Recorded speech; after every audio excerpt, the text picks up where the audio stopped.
இன்றைய வேத பகுதி 1 சாமுவேல் 30ஆம் அதிகாரம். தாவீதும் அவன் மனுஷரும் 3ஆம் நாளிலே சிக்லாகுக்கு வந்து சேர்கிறதற்குள்ளே அமலேக்கியர் தென்புறத்து சீமையின் மேலும் சிக்லாகின் மேலும் விழுந்து சிக்லாகை கொள்ளையடித்து அதை அக்கினியால் சுட்டெரித்து அதிலிருந்து ஸ்திரீகளாகிய சிறியவர்களையும் பெரியவர்களையும் சிறைப்பிடித்து ஒருவரையும் கொன்று போடாமல் அவர்களை பிடித்து கொண்டு தங்கள் வழியே போய்விட்டார்கள். தாவீதும் அவன் மனுஷரும் அந்த பட்டணத்திற்கு வந்தபோது இதோ அது அக்கினியினால் சுட்டெரிக்கப்பட்டது என்றும் தங்கள் மனைவிகளும் தங்கள் குமாரரும் தங்கள் குமாரத்திகளும் சிறைப்பிடித்து கொண்டு போகப்பட்டார்கள் என்றும் கண்டார்கள். அப்பொழுது தாவீதும் அவனோடிருந்த ஜனங்களும் அழுகிறதற்கு தங்களில் பெலனில்லாமல் போகுமட்டும் சத்தமிட்டு அழுதார்கள். தாவீதின் 2 மனைவிகளாகிய யெஸ்ரயேல் ஊராளான அகினோவாமும் கர்மேல் ஊராளான நாபாலின் மனைவியாயிருந்த அபிகாயிலும் சிறைப்பிடித்து கொண்டு போகப்பட்டார்கள். தாவீது மிகவும் நெருக்கப்பட்டான். சகல ஜனங்களும் தங்கள் குமாரர் குமாரத்திகளின் நிமித்தம் மனக்கிலேசமானதினால் அவனை கல்லெறிய வேண்டும் என்று சொல்லிக் கொண்டார்கள். தாவீது தன் தேவனாகிய கர்த்தருக்குள்ளே தன்னை திடப்படுத்தி கொண்டான். தாவீது அமலேக்கின் குமாரனாகிய அபியாத்தார் என்னும் ஆசாரியனை நோக்கி ஏபோத்தை என்னிடத்தில் கொண்டு வா என்றான். அபியாத்தார் ஏபோத்தை தாவீதினிடத்தில் கொண்டு வந்தான். தாவீது கர்த்தரை நோக்கி, நான் அந்த தண்டை பின்தொடர வேண்டுமா, அதை பிடிப்பேனா என்று கேட்டான். அதற்கு அவர், அதை பின்தொடர், அதை நீ பிடித்து சகலத்தையும் திருப்பிக் கொள்வாய் என்றார். அப்பொழுது தாவீதும் அவனோடிருந்த 600 பேரும் போனார்கள். அவர்கள் பேசோர் ஆற்றண்டைக்கு வந்தபோது அங்கே சிலர் நின்று போனார்கள். தாவீதோ 400 பேரோடு கூட தொடர்ந்து போனான். 200 பேர் விடாய்த்து போனபடியினால் பேசோர் ஆற்றை கடக்க மாட்டாமல் நின்று போனார்கள்.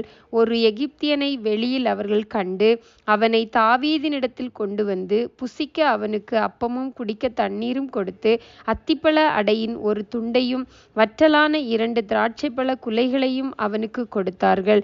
அதை அவன் சாப்பிட்ட பின்பு அவனுடைய உயிர் திரும்ப அவனுக்குள் வந்தது. அவன் ராப்பகல் 3 நாளாய் அப்பம் சாப்பிடாமலும் தண்ணீர் குடியாமலும் இருந்தான். தாவீது அவனை நோக்கி, நீ யாருடையவன், நீ எவ்விடத்தான் என்று கேட்டதற்கு அவன், நான் ஒரு அமலேக்கியனுடைய வேலைக்காரனாகிய எகிப்து தேசத்து பிள்ளையாண்டான். 3 நாளைக்கு முன் நான் வியாதிப்பட்டபோது என் எஜமான் என்னை கைவிட்டான். நாங்கள் கிரேத்தியனுடைய தென்புறத்தின் மேலும் யூதாவுக்கடுத்த எல்லையின் மேலும் காலேபுடைய தென்புறத்தின் மேலும் படையெடுத்து போய் சிக்லாகை அக்கினியினால் சுட்டெரித்து போட்டோம் என்றான். தாவீது அவனை நோக்கி, நீ என்னை அந்த தண்டிடத்திற்கு கொண்டு போவாயா என்று கேட்டதற்கு அவன், நீர் என்னை கொன்று போடுவதும் இல்லை, என்னை என் எஜமான் கையில் ஒப்பு கொடுப்பதும் இல்லை என்று தேவன் மேல் ஆணையிடுவீரானால் உம்மை அந்த தண்டிடத்திற்கு கூட்டிக் கொண்டு போவேன் என்றான். இவன் அவனை கொண்டு போய் விட்டபோது இதோ அவர்கள் வெளியெங்கும் பரவி புசித்து குடித்து தாங்கள் பெலிஸ்தர் தேசத்திலும் யூத தேசத்திலும் கொள்ளையிட்டு வந்த மகா பெரிதான அந்த எல்லா கொள்ளைக்காகவும் ஆடி பாடி கொண்டிருந்தார்கள். அவர்களை தாவீது அன்று சாயங்காலம் தொடங்கி மறுநாள் சாயங்காலம் மட்டும் முறியடித்தான். ஒட்டகங்கள் மேல் ஏறி ஓடிப்போன 400 வாலிபர்கள் தவிர அவர்களில் வேறொருவரும் தப்பவில்லை. அமலேக்கியர் பிடித்து கொண்டு போன எல்லாவற்றையும் தன்னுடைய 2 மனைவிகளையும் தாவீது விடுவித்தான். அவர்கள் கொள்ளையாடி கொண்டு போன எல்லாவற்றிலும் சிறியதிலும் பெரியதிலும் குமாரரிலும் குமாரத்திகளிலும் ஒன்றும் குறைபடாமல் எல்லாவற்றையும் தாவீது திருப்பிக் கொண்டான். எல்லா ஆடு மாடுகளையும் தாவீது பிடித்து கொண்டான். அவைகளை தங்கள் மிருக ஜீவன்களுக்கு முன்னாலே ஓட்டி, இது தாவீதின் கொள்ளை என்றார்கள். விடாய்த்து போனதினாலே தாவீதுக்கு பின் செல்லாமல் பேசோர் ஆற்றண்டையில் தங்கியிருந்த 200 பேரிடத்துக்கு தாவீது வருகிறபோது இவர்கள் தாவீதுக்கும் அவனோடிருந்த ஜனத்துக்கும் எதிர்கொண்டு வந்தார்கள். தாவீது அந்த ஜனத்தினிடத்தில் சேர்ந்து அவர்கள் சுக செய்தியை விசாரித்தான்.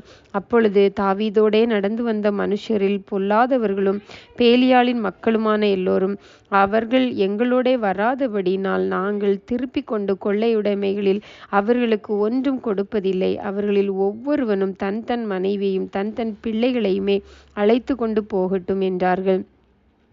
அதற்கு தாவீது, என் சகோதரரே, கர்த்தர் நமக்கு தந்ததை நீங்கள் இப்படி செய்ய வேண்டாம். கர்த்தர் நம்மை காப்பாற்றி நமக்கு விரோதமாய் வந்திருந்த அந்த தண்டை நம்முடைய கையில் ஒப்பு கொடுத்தார். இந்த காரியத்தில் உங்கள் சொற்கேட்க யார் சம்மதிப்பான்? யுத்தத்திற்கு போனவர்களின் பங்கு எவ்வளவோ அவ்வளவு ரஸ்துக்கள் அண்டையில் இருந்தவர்களுக்கும் பங்கு வீதம் கிடைக்க வேண்டும், சரி பங்காக பங்கிடுவர்களாக என்றான். அப்படியே அந்நாள் முதற்கொண்டு நடந்து வருகிறது. அதை இஸ்ரவேலிலே இந்நாள் வரைக்கும் இருக்கும் கட்டளையும் பிரமாணமுமாக ஏற்படுத்தினான். தாவீது சிக்லாகுக்கு வந்தபோது அவன் கொள்ளையாடினவைகளிலே தன் சிநேகிதராகிய யூதாவின் மூப்பருக்கு சிலவற்றை அனுப்பி, இதோ கர்த்தருடைய சத்துருக்களின் கொள்ளையில் உங்களுக்கு உண்டாயிருக்கும் ஆசீர்வாத பாகம் என்று சொல்லச் சொன்னான்.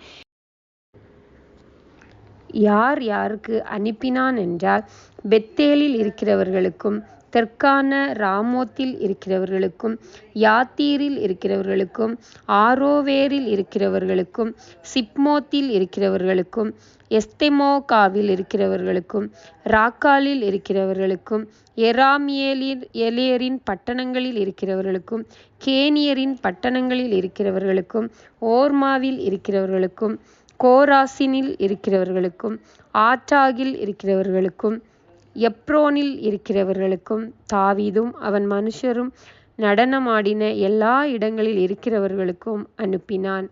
ஆமென்.